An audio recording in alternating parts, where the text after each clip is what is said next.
بسم اللہ الرحمن الرحیم۔ میری زندگی کا مقصد تیرے دین کی سرفرازی، میں اسی لیے مسلمان، میں اسی لیے نمازی۔ چوتھا لائیو سیشن ہم آپ کے ساتھ پروگرام اظہار خیال سعید اسد کے ساتھ میں موجود ہیں۔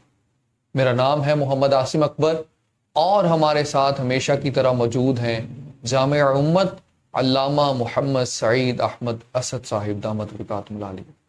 استاد صاحب، سب سے پہلا کوشچن جو ہمیں ریسیو ہوا ہے وہ شبانہ رضوان لاہور سے کر رہی ہیں، کہتی ہیں اولاد مرد کی قسمت کی اور دولت عورت کی قسمت کی، یہ بات کس حد تک صحیح ہے؟ اولاد ہو یا دولت ہو، یہ بس اسی کو ملتی ہے جسے اللہ چاہے۔ اللہ کا فضل ہو، اللہ کی عطا ہو تو ملتا ہے۔ یہ تقسیم ہمیں نہیں پتہ کس نے کی ہے، بس اتنا پتہ ہے کہ جو بھی ملتا ہے یہ اللہ کے فضل سے ملتا ہے۔ نیکسٹ استاد صاحب ندیم صاحب ہیں جھنگ سے، کہتے ہیں مسئلہ تقدیر کی وضاحت فرما دیں۔ انسان مجبور محض ہے، اس کا کچھ کنٹرول ہے؟ سارا کنٹرول امتحان کے لیے دیا گیا ہے یا کنٹرول ہے ہی نہیں؟ وضاحت فرما دیں۔ اس مسئلہ کو سمجھانے کے لیے میں آپ کو ایک کہانی سنانا چاہتا ہوں۔ اس سے بحث نہیں کہ کہانی درست ہے یا غلط ہے، من گھڑت ہے، بس مسئلہ سمجھانے کے لیے وہ کہانی سنی تھی ہم نے، ہم آگے بیان کر رہے ہیں۔ بادشاہ جہانگیر اپنی 12 دری میں بیٹھا ہوا تھا، نہ جانے اس کے دل میں کیا آیا۔ اس نے کہا شاہی نجومی بلایا جائے۔ نجومی سب حاضر ہو گئے۔ بادشاہ نے کہا کہ ما بدولت اس 12 دری سے باہر جانا چاہتے ہیں، ذرا حساب لگا کر بتایا جائے کہ ہم کون سے دروازے سے باہر نکلیں گے۔ نجومیوں نے سوچا کہ بیڑا غرق، اگر میں نے کہہ دیا کہ مغربی دروازے سے نکلو گے تو یہ مشرقی دروازے سے نکل جائے گا، لیکن بول سکتے نہیں تھے، بڑا جابرانہ دور تھا وہ۔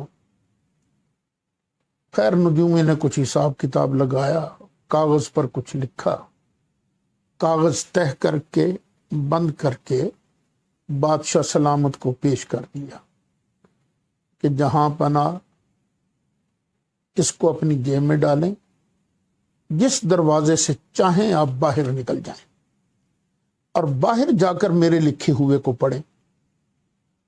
بادشاہ نے کہا بہت اچھا، وہ کاغذ طے کیا ہوا جیب میں ڈالا اور آرڈر جاری کر دیا، شاہی مستری بلائے جائیں۔ مستری بھی آ گئے، مزدور بھی آ گئے، آرڈر دیا کہ شمال مشرق کے 3 دروازے توڑ کر ایک نیا دروازہ بنایا جائے۔ وہ 3 دروازے توڑ کر نیا دروازہ بنا دیا گیا اور بادشاہ ٹہلتا ٹہلتا باہر نکل گیا۔ باہر جا کر اس نے وہ کاغذ کھولا تو اس میں لکھا تھا کہ بادشاہ سلامت ان دروازوں میں سے کسی دروازے سے باہر تشریف نہیں لے جائیں گے، بلکہ شمال مشرق کے 3 دروازے توڑ کر ایک نیا دروازہ بنایا جائے گا اور بادشاہ سلامت اس میں سے گزرے گے۔ اب یہ کہانی ذرا غور سے سمجھ لیجیے۔ بادشاہ سلامت باہر نکلے اسی طریقے سے جو نجومی نے لکھا تھا، بالکل، لیکن کیا جہانگیر نجومی کے مجبور کرنے سے ادھر نکلا تھا، اپنی مرضی سے، یا یہ کہ نجومی کے علم کا کمال تھا کہ اپنی مرضی سے یہ کرے گا؟ علم کا کمال۔ بس مسئلہ تقدیر کو یہاں پر سمجھ لیجیے کہ اللہ تعالیٰ نے انسان بنایا، اس میں خیر بھی رکھی، شر کو بھی رکھا، اور اسے اختیار دے دیا جو چاہتا ہے کر۔ اچھا کام کرے گا تجھے اجر ملے گا، برا کام کرے گا تمہیں سزا ملے گی۔ یہ امتحان گاہ کیا ہے؟ دنیا۔ خلق الموت والحیات لیبلوکم ایکم ايكم احسن عملا. اب میں یہاں کیمرے کے سامنے موجود ہوں اپنی مرضی سے. عاصم بیٹا یہ مجھ سے سوال کر رہا ہے اپنی مرضی سے. جن بہنوں نے جن بھائیوں نے سوالات بھیجے ہیں انہوں نے اپنی مرضی سے. لیکن اللہ تعالی علیم بھی تو ہے نا, اس کو تو ازل ہی میں سب کچھ پتا تھا کیا کون کرے گا. تو اس نے اپنے علم کے اظہار کے لیے جو کچھ ہم آج اپنی مرضی سے کر رہے ہیں وہ سب کچھ پہلے لکھ کیا دیا. بات ہے. اب ہو اسی طرح رہا ہے جو وہاں لکھا ہوا ہے, لیکن ہم لکھے ہوئے کی وجہ سے مجبور نہیں, بلکہ ہم جو کر رہے ہیں وہ اللہ تعالیٰ کے علم کے اظہار کے مطابق ہے, ویسا ہی کر رہے ہیں. یہ اللہ کی شان علمیت کا اظہار ہے. نیکسٹ استاد صاحب نزیحہ پھر صاحب. آگے سوال ہے کہ انسان مجبور محض ہے یا کہ کچھ اختیار بھی ہے. غالباً سیدنا علی مرتضی کرم اللہ تعالی وجہ الکریم سے کسی نے پوچھا انسان مجبور ہے یا مختار؟ آپ نے فرمایا اپنی ایک ٹانگ اٹھاؤ. اس نے ٹانگ اٹھا دی. فرمایا اب دوسری بھی اٹھاؤ. کہوں گے دوسری تو کھڑی نہیں ہو سکتی, جب ایک کھڑی ہے تو دوسری ٹانگ کیسے کھڑی ہوگی؟ فرمایا بس اتنا مختار ہے اور اتنا مجبور. سبحان اللہ سبحان اللہ. جی. نیکسٹ استاد صاحب نزیحہ صاحبہ ہیں ملڈن سے, کہتی ہیں اسلام میں عورت کی اہمیت فقط اتنی ہے کہ اس کی گواہی بھی آدھی اور حق بھی آدھا. عورت کو تو اللہ تعالیٰ نے بڑا مقام دیا ہے. وہ اس لیے یہ سہولت مردوں کو حاصل نہیں. کیا بات. گواہی ایک عورت کے ساتھ دوسری بھی ہونی چاہیے تاکہ اگر پہلی بھول جائے تو دوسری اس کو یاد کرا دے. یہ عورت کا امتیاز ہے, مرد کو یہ سہولت حاصل نہیں ہے. واہ. وہ بھول گیا تو اسی کے بھول کے مطابق فیصلہ ہوگا, لیکن حق تک پہنچنے کے لیے عورت کو اللہ تعالیٰ نے یہ سہولت عطا فرمائی. واہ. نیکسٹ استاد صاحب احمد صاحب فیصلہ آباد سے کہتے ہیں اسلام کے پاس ذہنی دباؤ کا, ٹینشن کا, پریشانی کا حل کیا ہے؟ ذہنی دباؤ تب ہوتا ہے جب بندہ سوچتا ہے کہ میرے ساتھ جو ہو رہا ہے یہ فلاں نے کیا ہے, فلاں نے کیا, فلاں نے کیا. سب کو ترک کر دے, پر یہ ذہن میں بٹھا لے جو کچھ ہو رہا ہے سب میرے اللہ کی طرف سے ہو رہا ہے. سبحان اللہ. محنت کرے, ہڈ حرامی نہ کرے, لیکن اللہ کی رضا پر راضی رہے تو سب ٹینشنیں ختم ہو جائیں گی, ذہنی دباؤ ختم ہو جائیں گے. کیا بات ہے. اللہ اللہ بھی کرے اور اللہ کی رضا پر راضی بھی رہے. سبحان اللہ. نیکسٹ استاد صاحب مدیحہ قریشی صاحب ہیں لاہور سے, کہتے ہیں ڈاکٹر اشرار احمد صاحب کی خدمات قرآن کے بارے میں آپ کا اظہار خیال کیا ہے, اور اہل سنت کا ان پر کوئی فتویٰ ہے یا نہیں ہے؟ یہاں پاکستان میں جو اہل سنت کہلوانے والے لوگ ہیں ان میں اصل دو طرح کی سوچ پائی جاتی ہے. ایک ہے نجدی سوچ اور ایک ہے سنی سوچ. آپ کو فرق واضح نظر آ جائے گا. آپ ایک طرف تفسیر ضیاء القرآن کو رکھ لیں اور دوسری طرف تفسیر بیان القرآن جو ڈاکٹر اسرار صاحب کی ہے اس کو رکھ لیں. آپ کو ضیاء القرآن کے صفحے صفحے پر نبی کریم علیہ السلام کی محبت کی چاشنی ملے گی. واہ بے شک. اور یہ چاشنی ان تفاسیر میں نہیں ہے جو نجدی سوچ کے حامل ہے. میں ایک مرتبہ انگلینڈ گیا ماہ رمضان میں, مجھے وہاں کے دوستوں نے بلایا. انگلینڈ میں ٹاؤن ہے ایک, اس کا نام مڈلزبرو. رہائش تھی میری سٹاکٹن میں. سٹاکٹن بھی ٹاؤن اس کے ساتھ ہی ہے, زیادہ فاصلے پر نہیں ہے. ظاہر ہے روڈیں ٹھیک ہوں, گاڑی پاس ہو, سفر اتنا محسوس بھی نہیں ہوتا.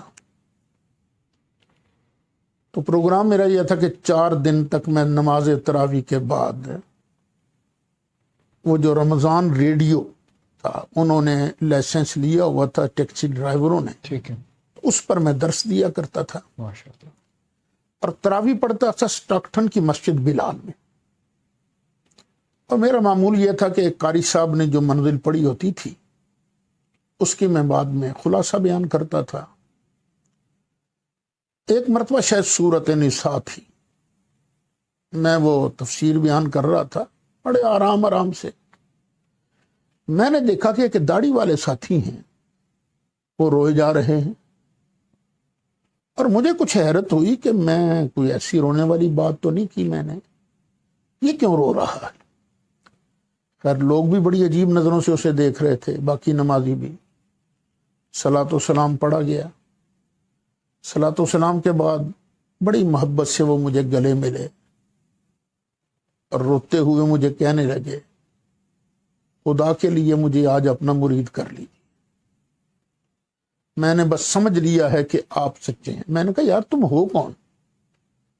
انہوں نے کہا جی میرا نام ہے اشفاق احمد اور میں ڈاکٹر اسرار صاحب کا مرید ہوں۔ بس مجھے یقین ہو گیا ہے کہ سچے آپ لوگ۔ میں نے کہا یار ان کا تو ذکر ہی نہیں ہوا، تمہیں کیسے یقین ہو گیا کہ ہم سچے لوگ ہیں؟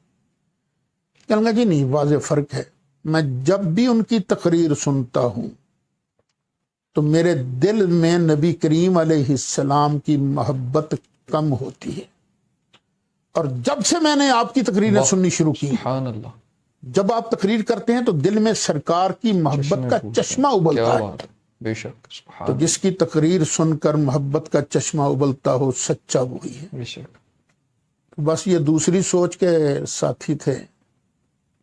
ہم الحمدللہ کوشش کرتے ہیں کہ بات بات میں جن کے صدقے سب کچھ ملا ہے انہی کا ذکر کریں، انہی کا تذکرہ کریں، جن کے چرچے اللہ کرے، جن کی محفل اللہ سجائے فرشتوں کا مجمع لگا کر، ہم کیوں نہ ان کی محفل سجائیں۔ آپ ایک بات پر اندازہ لگا لیں، ان حضرات نے کبھی نبی پاک علیہ السلام کے ذکر مبارک کی مجلس منعقد نہیں کہ صرف ذکر رسول ہوگا، لیکن یہ جو سنی فکر کے ساتھی ہیں یہ تو خالصتاً اللہ تعالیٰ کی سنت پر عمل کرتے ہوئے ان اللہ وملائکتہ یصلون علی النبی، بخاری کے مطابق یہاں صلاۃ کا معنی یہ ہے کہ اللہ فرشتوں کا مجمع لگا کر اپنے محبوب کی صفت و ثنا کرتا ہے۔ الحمدللہ اس سنت پر ہم عمل کرتے ہیں۔ الحمدللہ۔ سب نیکسٹ فارحہ عمران فیصلہ آباد سے ہیں، کہتے ہیں علم نجوم کی حقیقت کیا ہے؟ ہاتھ دیکھنا دکھانا یہ سب کیسا ہے؟ علم نجوم ایک علم تو ہے، لیکن اس پر پورا یقین کرنا کہ بس جو اس نے کہہ دیا وہی حق ہے، یہ کفر تک بات چلی جاتی ہے۔ ہاں ایک علم ہے، کسی کا علم تکا لگ گیا تو لگ گیا، نہیں لگا تو نہ لگا، لیکن وہی ایسی چیز ہے جو یقیناً قطعاً اللہ تعالیٰ کا فرمان ہے۔ نیکسٹ صاحب نقی علی صاحب ہیں کراچی سے، یہ وہی والے ہیں جنہوں نے لاسٹ ٹیم کے اندر وہ بڑا لمبا سا کوسچن بھیجا تھا۔ کہتے ہیں جی شیعہ کے متعلق اس قدر سخت رویہ کیوں ہے؟ گستاخ صحابہ برا ہے لیکن کیا گستاخ رسول زیادہ برا نہیں ہے؟ ابو بکر و عمر کے سینے میں نعوذ باللہ شیطان تھا، اور اس سوال کا کوئی تسلی بخش جواب آپ نے نہیں دیا۔ شیعہ حضرات کے بارے میں ہم نرم گوشہ کیسے رکھ سکتے ہیں جو اللہ تعالیٰ کی توحید کا ہی خیال نہیں کرتے؟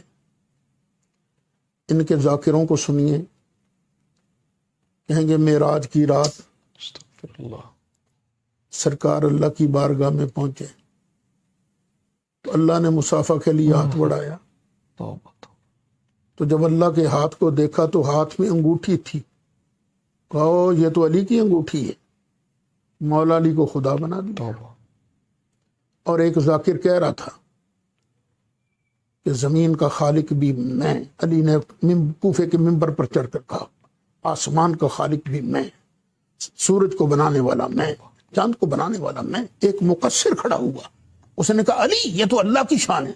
اس نے کہا تیری ماں تجھ کو روئے. علی نے کہا تیری ماں تجھ کو روئے. یہ تو میرے چند فضائل ہیں وگرنہ میں تو اللہ کا بھی خالق ہوں. تو یہ توحید پر بھی ہاتھ ڈالتے ہیں, توبہ. توحید کے منکر ہیں, اللہ کی ربوبیت کے منکر ہیں. کیسے ان کے ساتھ دوستانہ سلوک کیا جا سکتا ہے؟ پھر نبی کریم علیہ الصلوۃ والسلام کے بارے میں بھی ان کے نظریات ٹھیک نہیں ہیں. ان کا دعویٰ ہے کہ حضرت علی نفس رسول ہیں. جب نفس رسول ہوئے ختم تو نبوت. سرکار سے ختم نبوت کا منصب چھن گیا نا, کیونکہ سرکار پھر آخری نبی تو نہ رہی, نفس رسول تو حضرت علی ہیں. پھر سرکار رحمت للعالمین نہ رہے.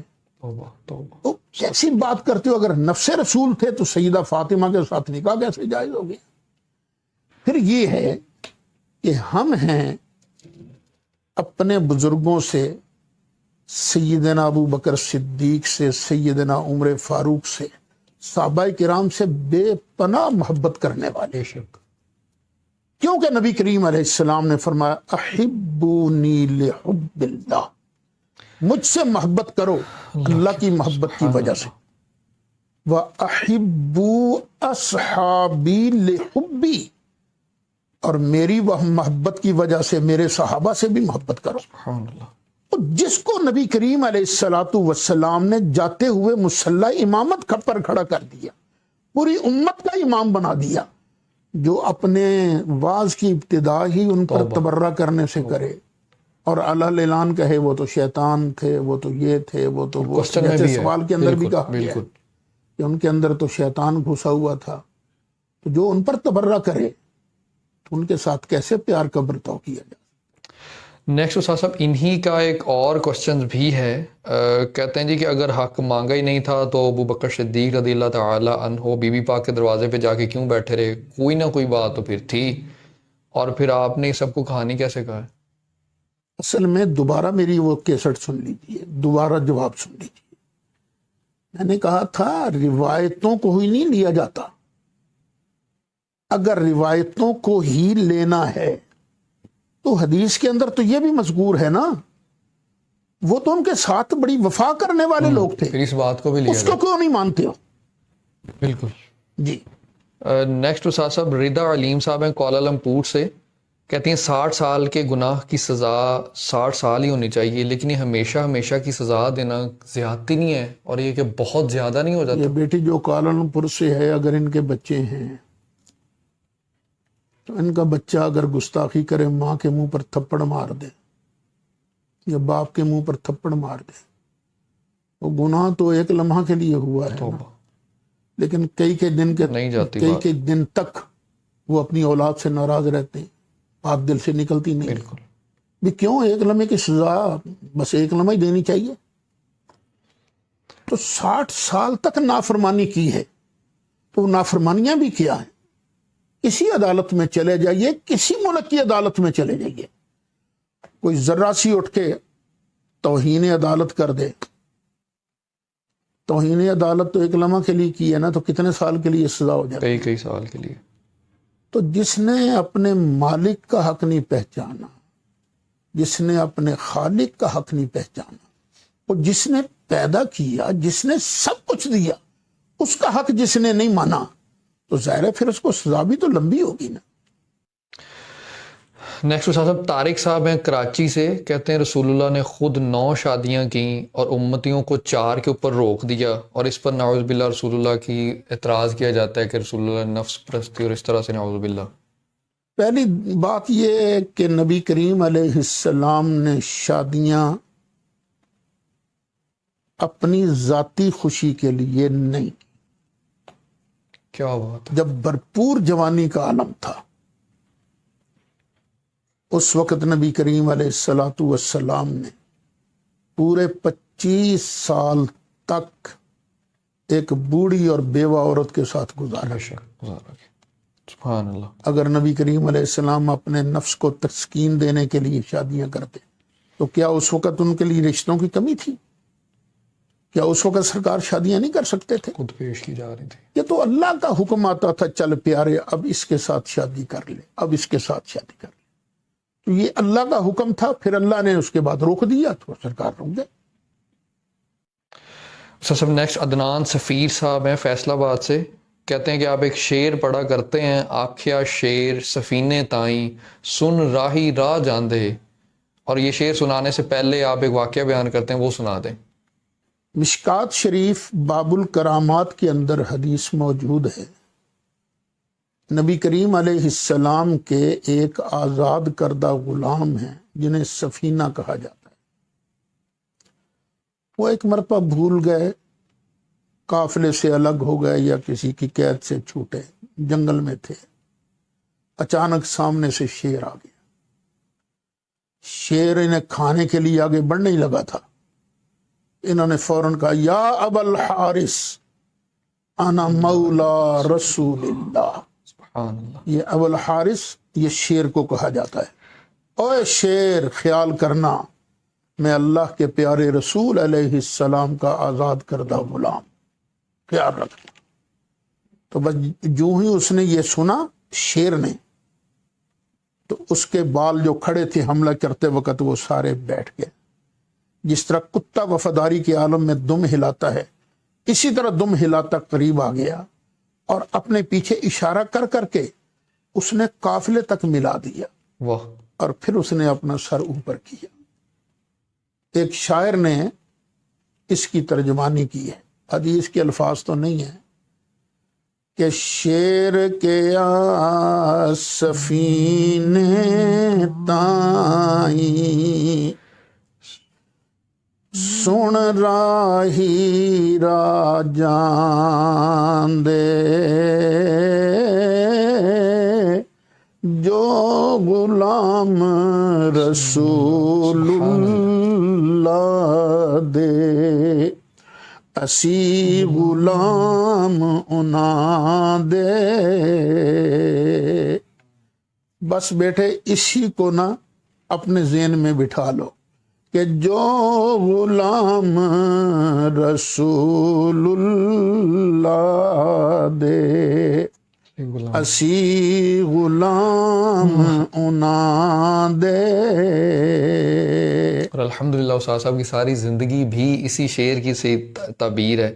وہی شیخ صاحب لاہور سے کہتے ہیں استاد صاحب کہ داڑھی بغیر امامت کی کروائی جا سکتی ہے؟ جو آدمی داڑھی منڈواتا امامت ہے اس کے پیچھے اگر نماز پڑھ لی تو واجب الاعادہ ہے، اس کو دہرایا جائے گا۔ بالکل صحیح۔ نیکسٹ استاد صاحب ماہین ظاہر صاحبہ اسلام آباد سے کہتے ہیں بچوں کی بہتر تربیت کے لیے رہنمائی فرمائیں، کیا کیا جائے کہ بچے توجہ سے پڑھیں، نماز پڑھیں اور دین کی طرف ان کا رجحان رہے؟ وہ نبی کریم علیہ الصلاۃ والسلام کا ارشاد ہے کہ بچے کی عمر جب 7 سال کی ہو جائے تو اسے پیار کے ساتھ نماز کے لیے لے جاؤ، چل بیٹے چلو چلو مسجد میں، چلو مسجد میں چلو۔ اور اگر 3 سال تک عادت نہ بنے تو 10 سال کا ہو جائے، پھر اگر وہ نماز کے لیے نہ جائے تو اس پر سختی کر کے نماز پڑھاؤ۔ تو اس طرح انشاءاللہ نبی کریم علیہ السلام کے فرمان کے مطابق پیار بھی کیا جائے گا، پیار کے وقت سختی کی جائے گی سختی کے وقت، تو بچے کا مزاج اعتدال میں رہتا ہے۔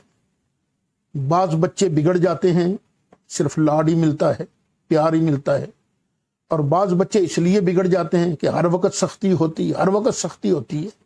تو جو درمیانہ روی ہے نا، میانہ روی، تو یہی بہترین طریقہ ہے۔ نیکسٹ استاد صاحب ہمارے فیس بک پیج پر کوئی میسنجر کے اندر کوشچن آیا، میں نام ان کا نہیں لینا چاہ رہا اس شخص کا، وہ کہتے ہیں جی کہ عورتوں کو 70 مرد کیوں نہیں ملیں گے، عورتوں کو پھر یہ ایک گھسا پٹا مرد دنیا والا ملے گا؟ جس بھائی نے اعتراض کیا ہے، کیا وہ یہ پسند کرے گا کہ اس کی بیوی اس کے علاوہ کسی اور مرد کے پاس جائے، اس کی ہمشیرہ اپنے خامند کے علاوہ کسی اور کے پاس جائے؟ بیٹا یہ عورت گوارا ہی نہیں کرتی، عورت کی غیرت کے خلاف ہے۔ مرد کو اللہ تعالیٰ نے 4 بیٹیاں دی ہیں، پھر دیکھیے اولاد اگر ہو، ایک مرد کی 4 بیویاں ہیں، باپ تو اکیلا ہی رہے گا نا، لیکن اگر ایک عورت کے 4 خامند ہوں تو بچہ پیدا ہو تو وہ کس کا ہوگا؟ اس کا فیصلہ کون کرے گا؟ پر ڈی این اے یہ تو چونکہ عورت کی فطرت ہی یہ ہے کہ وہ صرف ایک مرد پر گزارا کرے، اور عورت کی مرد کی فطرت یہ ہے کہ وہ زیادہ عورتوں پر گزارا کر سکتا ہے، کیونکہ جو اولاد پیدا ہوگی بغیر کسی رولے کے، بغیر کسی خدشے کے، اس کا باپ وہی ہوگا۔ کیا بات ہے۔ نیکسٹ صاحب حسن صاحب ہیں کراچی سے، کہتے ہیں یوٹیوب اور فیس بک پر بہت سارے علماء، انہوں نے نام خیر لیے ہوئے ہیں، میں نہیں نام لے رہا، کہ بہت سارے علماء یوٹیوب سے پیسے کمانے کے لیے، ڈالر کمانے کے لیے آ رہے ہیں، آپ بھی ڈالر کمانے کے لیے آئے ہیں؟ اللہ تعالیٰ بہتر جاننے والا ہے، مجھے تو آج تک کبھی کسی نے ڈالر نہیں دیے میں نے بھی نہیں دیے کہ یوٹیوب پر آپ کام کر رہے ہیں تو یہ ڈالر لے لیجیے۔ اور ہماری طرف سے یہ ٹوٹلی الاؤڈ ہے اور پرمیشن ہے کہ آپ چاہیں کوئی یہ ہمارا ڈیٹا ڈاؤن لوڈ کر کے اپنے فیس بک پیجز سے، اپنے یوٹیوب سے اپلوڈ کرنا چاہیں تو کوئی اسٹرائک نہیں آئے گی، ہماری طرف سے چیز جو ہے وہ ٹوٹلی الاؤڈ ہے۔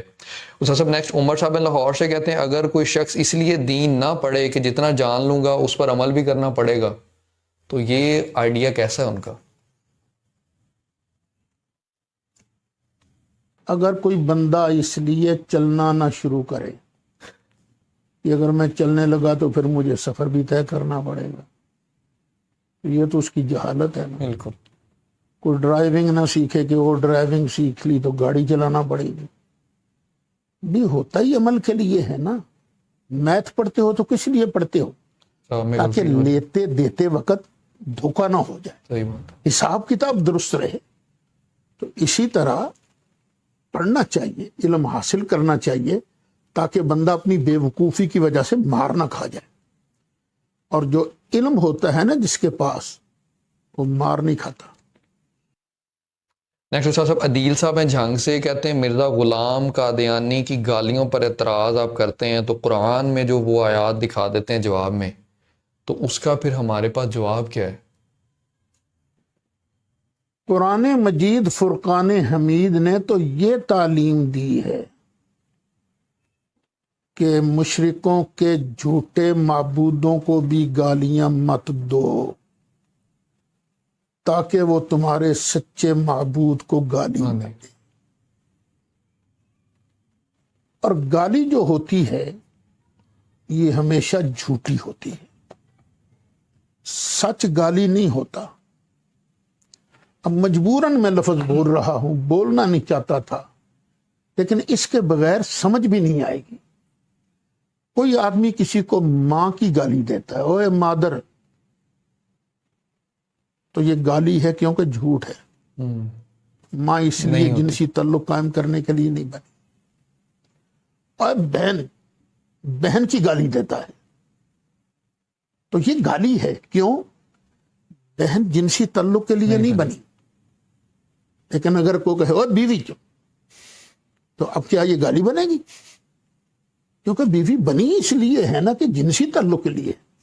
تو جو اللہ تعالیٰ نے ولید بن مغیرہ کو کہا تھا عتل بعد ذالک زنیم، اللہ نے جھوٹ نہیں بولا تھا، بے شک اللہ نے سچ کہا تھا۔ بے شک جا کے پتہ کر لو، یہ حلال زادہ نہیں ہے۔ اللہ نے گالیاں نہیں دی، نہ سرکار نے گالیاں دی ہیں، نہ اللہ نے گالیاں دی ہیں۔ اور میرا یہ بہت پرانا کلپ ہے، خدا کے لیے دین کا تمسخر مت اڑاؤ۔ یہ گالیاں دینا نہ سنت خدا ہے، نہ سنت مصطفیٰ ہے، سبحان اللہ، نہ سبحان سنت اللہ، صحابہ ہے۔ سبحان اللہ۔ نبی کریم علیہ السلام نے نہیں فرمایا کہ مومن فوش گو نہیں ہوتا؟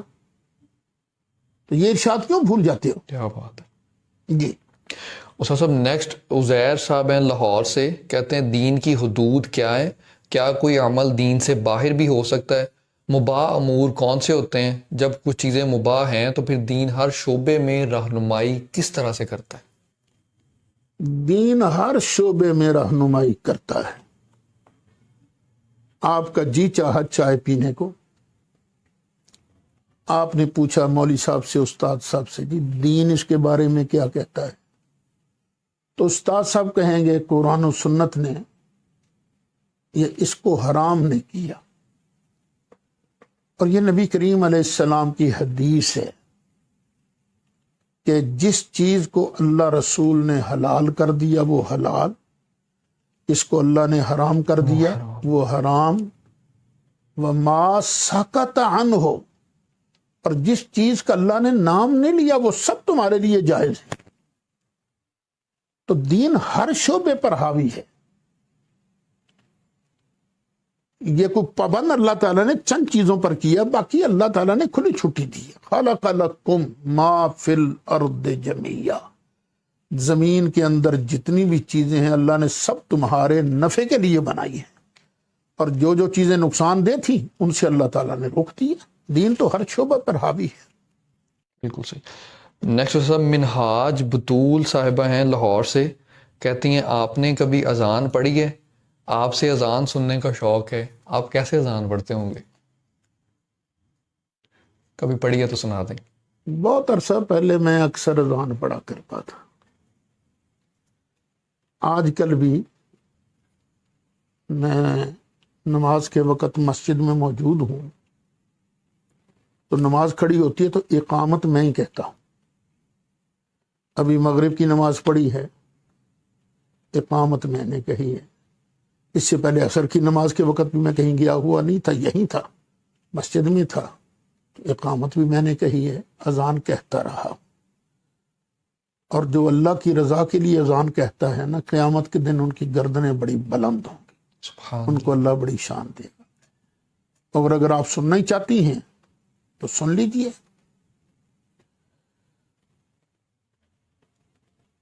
اللہ اکبر، اللہ اکبر، اللہ اکبر، اللہ اکبر، اشہد ان لا الہ الا اللہ، اشہد ان لا الہ الا اللہ، اشہد ان محمد رسول اللہ، اشہد ان محمد رسول اللہ،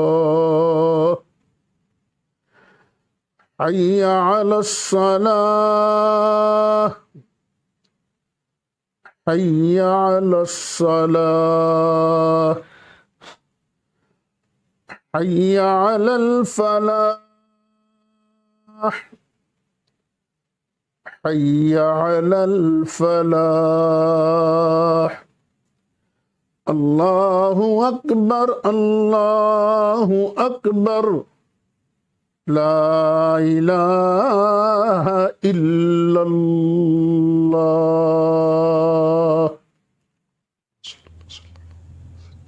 یہ جو میں نے اذان کہتے ہوئے کانوں پر ہاتھ رکھے ہیں، یہ طریقہ بھی درست ہے، اور یہ کہ ایک کلمہ ادا کر کے ہاتھ چھوڑ دینا، یہ بھی طریقہ درست ہے۔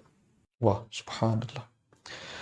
سسم نیکسٹ حذیفہ دستگیر صاحب ہیں اسلام آباد سے، کہتے ہیں نماز قصر کرنا لازم ہے، کب قصر کی جائے گی؟ اگر کوئی پوری پڑھنا چاہے تو کیا گناہ ہے؟ سفر میں اب بہت زیادہ سفر آسان ہو چکے ہیں۔ اچھا، پہلے یہ سمجھ لیجئے کہ ہم نے نماز پڑھنی کس لیے؟ سواد کے لیے نہیں، ثواب کے، ثواب کے لیے۔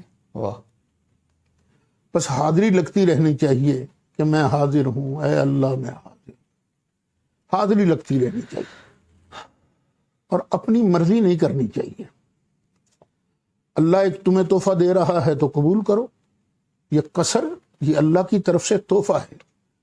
سرکار نے بھی قصر فرمایا ہے، ہم بھی قصر کرتے ہیں، اور ہمارے نزدیک یہ 57.5 میل اگر گھر سے باہر سفر کرنا ہو تو اس پر نماز قصر ہو جاتی ہے، لیکن اس میں اختلاف بھی ہے۔ علماء دیوبند تقریباً 48 میل کی بات کرتے ہیں، اور کئی علماء 3 میل کی بھی بات کرتے ہیں، لیکن ہم جو ہیں 57.5 میل تک جانا ہو تو شہر سے باہر نکلتے ہی نماز قصر شروع ہو جاتی ہے۔ سر وہ سفر میں آسانی ہو چکی ہے، مطلب بہت زیادہ آسانی ہو چکی، تو کیا چھوڑا جا سکتا ہے اس چیز کو؟ مطلب کوئی بندہ چاہے کہ سفر آسان ہے تو میں چھوڑ دیتا ہوں۔ یہ حضرت مولانا مفتی سید شجاعت علی صاحب قادری رحمت اللہ علیہ انہوں نے تو کہا تھا کہ وہ 3 دن کا سفر ہو تو قصر ہے، تو جو گھنٹے 2 گھنٹے 3 گھنٹے 4 گھنٹے کے اندر بندہ اتنے ہزاروں کلومیٹر کا سفر طے کر لیتا ہے تو اس میں کیا تکلیف ہے؟ انہوں نے کہا تھا، لیکن باقی علماء نے اس سے اتفاق نہیں کیا کہ ہم اپنی سہولت نہیں دیکھیں گے، ہم دیکھیں گے کہ اللہ کا حکم کیا ہے۔ واہ، سرکار نے فرمایا سفر کرو، قصر کرو تو کرو بھائی۔ سر نیکسٹ علیم طارق صاحب ہیں لاہور سے، کہتے ہیں کہ اللہ حقوق العباد معاف کر سکتا ہے؟ اگر ہاں تو جس کا حق غصب ہوا ہے اسے کیا ملے گا؟ اللہ تو جو چاہے کر سکتا ہے۔ اللہ تعالی اگر کسی کو بخشنا چاہے تو جس بندے کا حق مرا ہوگا اس کو اللہ کہے گا چل بھئی تو اس بندے کو معاف کر دینا جس نے تیرا حق مارا تھا۔ تو کہ یا اللہ میں نہیں حق معاف کرتا، مجھے کیا ملے گا؟ اللہ فرمائے گا ضد نہ کر، تیرے بھی گناہ بڑے، تو اس کو معاف کر دے، میں تجھ کو معاف کر دوں۔ واہ، سبحان اللہ، سبحان اللہ۔ نیکسٹ فیضان حیدر صاحب ہیں فیصل آباد سے، کہتے ہیں اسلام کے علم کو قال سے حال تک لانے کا نسخہ ارشاد فرمائے۔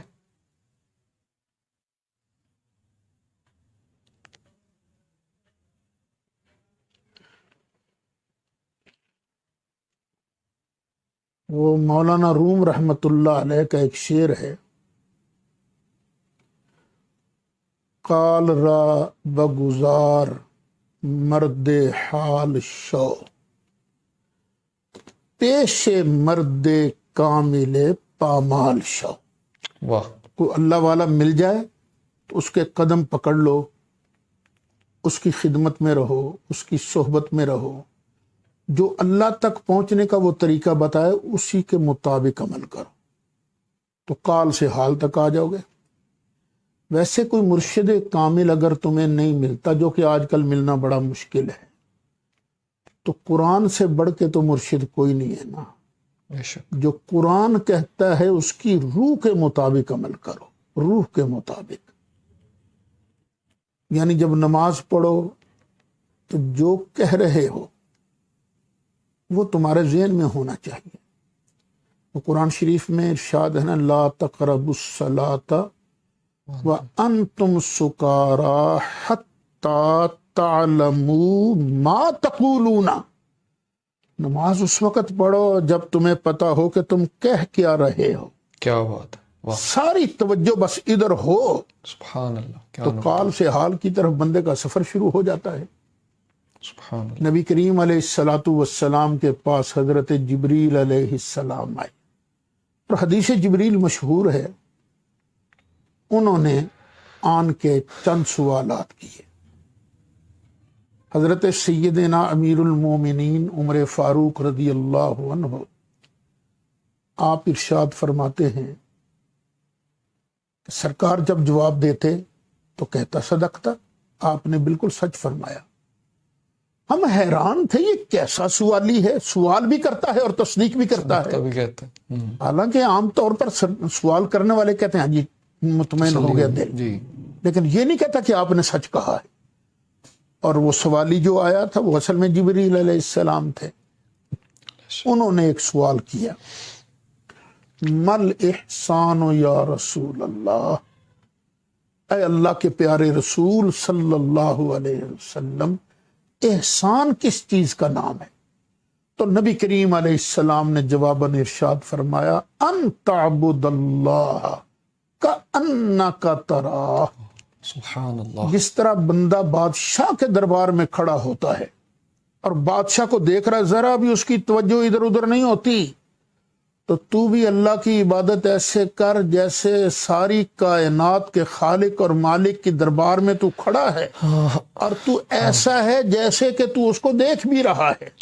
تو جب خالق مالک کو تیرے ذہن میں تصور ہو کہ میں دیکھ رہا ہوں، تو پھر تیرا دھیان ادھر ادھر نہیں جائے گا، پھر قال نہیں رہے گا، حال شروع ہو جائے گا۔ سبحان اللہ، واہ، فَإِن لَمْ تَكُنْ تَرَاهُ، اگر تیری پرواز اتنی نہیں کہ تو یہ تصور کر سکے کہ میں اللہ کا دیدار کر رہا ہوں، تو پھر اتنا تصور ضرور کر کہ میری ہر ہر حرکت کو، میرے ہر ہر لفظ کو میرا اللہ دیکھ رہا ہے۔ واہ بے شک، بس جب اللہ کا تصور غالب آ جائے تو پھر بندہ کال سے حال تک پہنچ جاتا ہے۔ واہ سبحان اللہ۔ نیکسٹ عثمان صاحب ہیں کراچی سے، صاحب کہتے ہیں کیا اسلام کے احکامات قیامت تک قابل عمل نہیں ہیں؟ اگر ایسا ہی ہے تو پھر ہر 100 سال بعد مجتہد یا مجدد آنے کی کیا وجہ ہے؟ اور اس کی مطلب ریزن بتا دیں۔ اسلام کے احکامات قیامت تک کے لیے جو اسلام نے اصول بیان کیے ہیں، جو اٹل چیزیں ہیں، یہ قیامت تک کے لیے نافذ العمل ہے۔ باقی رہا یہ سوال، مجتہد نہیں آئے گا 100 سال کے بعد، مجدد آئے گا۔ مجدد آئے گا، بالکل صحیح۔ وہ مجدد کیا کرے گا آن کے؟ یعنی اتنا لمبا عرصہ گزرنے کے بعد اسلام کے مقدس چہرے پر دھول پڑ جائے گی، گرد و غبار آ جائے گا، تو کوئی نہ کوئی آدمی ایسا پیدا ہوتا رہے گا یا ایسے لوگ پیدا ہوتے رہیں گے جو اسلام کے چہرے سے گرد و غبار ہٹا کے وہی پرانا اسلام پھر ان کے سامنے بحال کر۔ سبحان اللہ۔ نیکسٹ فیصل صاحب ہیں کراچی سے، کہتے ہیں حدیث اور سنت میں کیا فرق ہے؟ حدیث کہتے ہیں قول رسول کو صلی اللہ علیہ وسلم، صلی اللہ علیہ وسلم، یا فعل رسول کو صلی اللہ علیہ وسلم، یا تقریر رسول کو صلی اللہ علیہ وسلم، یہ حدیث ہے۔ اور سنت وہ چیز بنے گی جس پر نبی کریم علیہ السلام کا آخر تک عمل رہا ہے، جو آخری اعمال ہیں سرکار کے، وہ سنت ہیں۔ مثلا پہلے نماز ہوتی تھی تو نماز کے اندر بات چیت بھی ہو جاتی تھی، السلام علیکم وعلیکم السلام، کون سی رکعت چل رہی ہے بھائی؟ تو یہ حدیث ہے لیکن سنت نہیں ہے۔ سنت صحیح۔ کیا ہے کہ رسول نماز اللہ کا خشوع آخری خضوع سے پڑھنی ہے۔ جی سب نیکسٹ منیب طارق صاحب ہیں کراچی سے،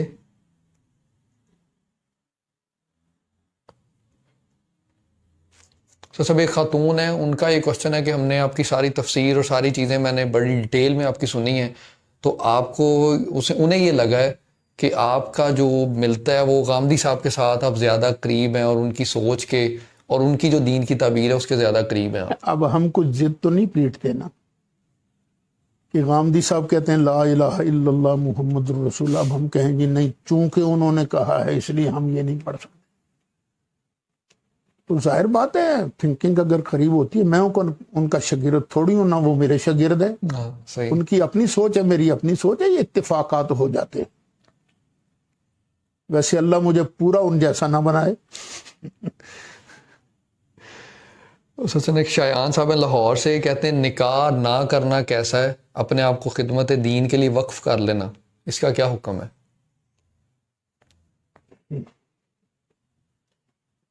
کئی بزرگوں نے نکاح نہیں کیے لیکن سنت رہ گئی نا ان سے، نکاح بھی تو سنت ہے نا، النکاح من سنتی، اور ایک جگہ فرمایا فمن رغب عن سنتی فلیس منی، جان بوجھ کر بندہ نکاح نہیں کرتا، اور نکاح کے قابل ہے، اس کے اندر طاقت ہے، اس کے باوجود اگر نکاح نہیں کرتا تو وہ سنت کو ترک کرنے والا ہے۔ لوگوں نے غلط سمجھا ہے کہ دین صرف یہ ہے کہ قرآن کی تفسیر پڑھا دو، یہ حدیث شریف پڑھا دو، ان کا بیان کر دو، یہ لکھ دو، تو یہ صرف یہی دین نہیں، گھر میں گزارا کیسے کرنا ہے یہ بھی دین ہے، کیا بات، واہ۔ بیوی کے حق حقوق کیسے ادا کرنے ہیں یہ بھی دین ہے، بچوں کا خیال کیسے رکھنا ہے یہ بھی دین ہے۔ نیکسٹ صاحب منیب صاحب ہیں، منیب طارق صاحب ہیں کراچی سے، کہتے ہیں کامیاب ازواجی زندگی کے لیے کیا اصول ہونے چاہیے؟ گھر میں سکون کیسے ہو؟ جو خواتین سن رہی ہیں وہ میری بات سن لیں اچھی طرح، کہ ہر ادارے کا کوئی نہ کوئی باس ہوتا ہے،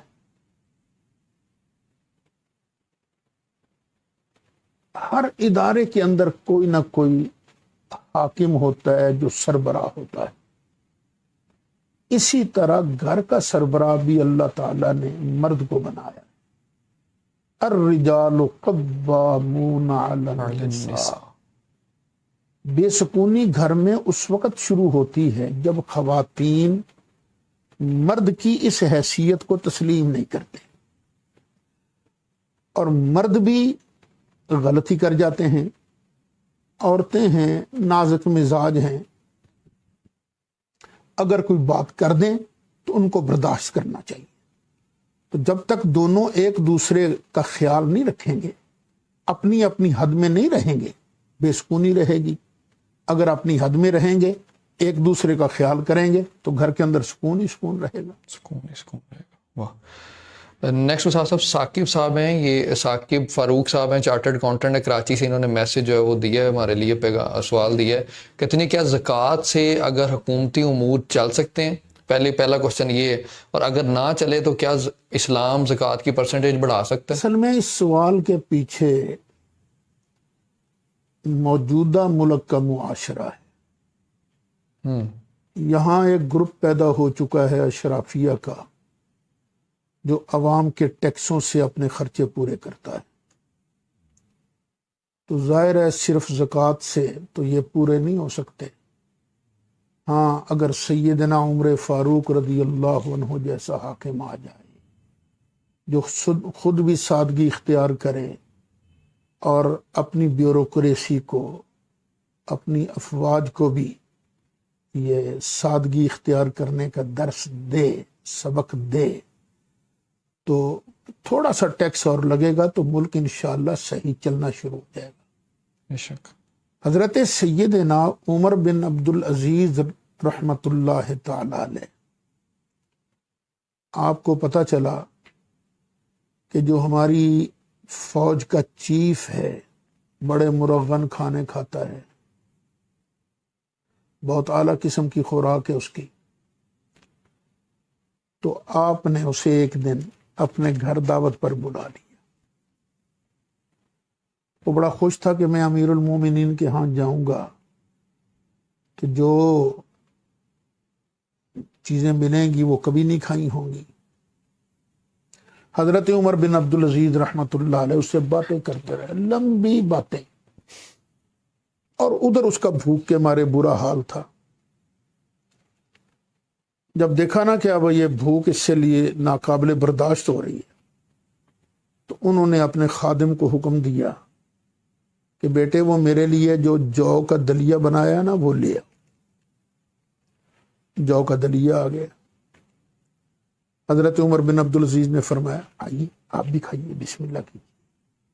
بھوکا تھا، اس نے دلیہ بڑے شوق سے کھایا، پیٹ بھر کر کھایا. حضرت امیر المومنین عمر بن عبدالعزیز نے بھی جو کا دلیہ کھایا.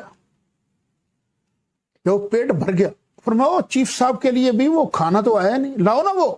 اب مرغن کھانے آ گئے، مرغے بھی آ گئے، وہ حلوہ بھی آ گیا، وہ کھیر بھی آ گئے، وہ ساری چیزیں آ گئی.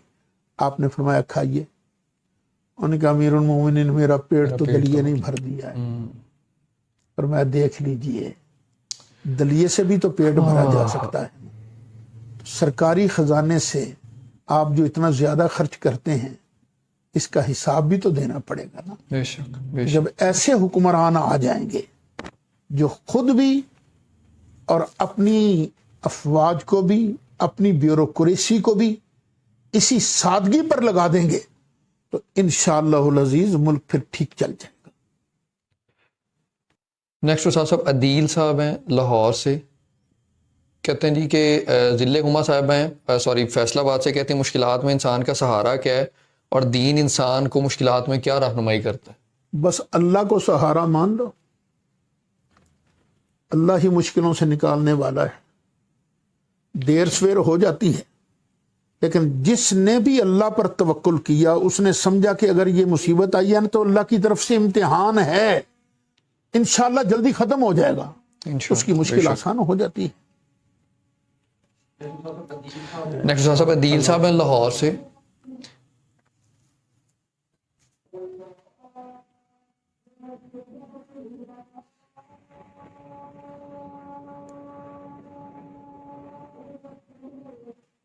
اللہ اکبر اللہ اکبر.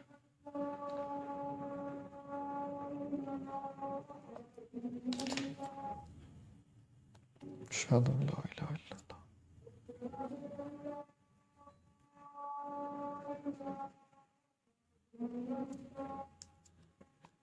اشہد ان لا الہ الا اللہ.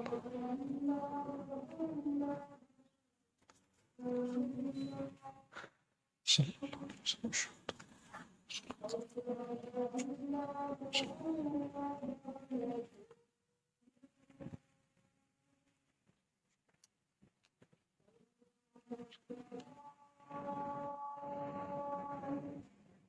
یا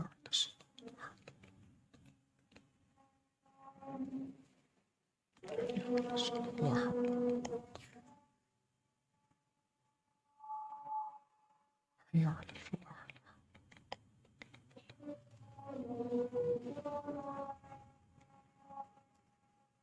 یا الفلاح.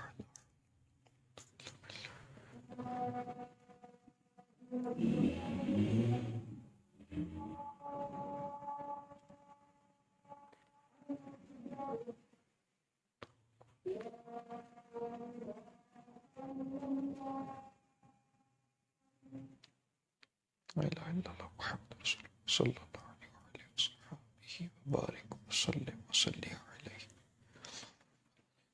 یقیناً قرآن حکیم کتاب ہدایت ہے. خود اس کا دعویٰ ہے ذالک الکتاب لا ریب فیہ ھدی للمتقین. یہ جو کہا گیا ہے کہ اس کے ترجمے میں اختلاف آ جاتا ہے، اصل بات یہ ہے کہ عربی ایک وسیع لینگویج ہے، وسیع زبان ہے. تو کوئی آدمی اس کا ایک معنی مراد لے کر تفسیر کر دیتا ہے، کوئی دوسرا معنی لے کر تفسیر کر دیتا ہے. تو یہ مختلف تفسیریں ہیں، مگر نہ قرآن واقعی کامل ہدایت والی کتاب ہے. تو اختلاف ہوتا ہے جب ایک ہی بات کو مختلف انداز میں بیان کی، ایک اور کہہ رہا ہے دوسرا اس کے مخالف کہہ رہا ہے. لیکن یہ بھی تفسیر ہو سکتی ہے، یہ بھی تفسیر ہو سکتی ہے، یہ بھی تفسیر ہو سکتی ہے، اس میں اختلاف نہیں. یہ تفسیری اقوال مختلف ہوتے ہیں. بالکل صحیح. نیکسٹ استاد صاحب، کوئی خاتون ہیں، انہوں نے نام نہیں لکھا اپنا، ان کا یہ کہنا ہے کہ نکاح کرنا کس قدر ضروری ہے. اگر کسی خاتون کا دوسری خواتین کے ساتھ بدسلوکی اور بد تہذیبی دیکھ کر نکاح کرنے کو دل نہ چاہے تو وہ کیا کرے؟ یہ 5 انگلیاں ہیں، یہ برابر تو نہیں ہے نا. بالکل نہیں. یہ تو نہیں کہ ایک عورت پر اس کا خامن تشدد کرتا ہے تو ضرور دوسرا مرد بھی اسی طرح تشدد کرے گا. نہیں، کامل مومن وہ ہے جو نبی کریم علیہ السلام کے اس فرمان کے مطابق عمل کرے. اور میں دیکھو، تم سب سے اچھا میں ہوں اور تم سب سے زیادہ اپنی بیویوں سے اچھا سلوک کرنے والا میں ہوں.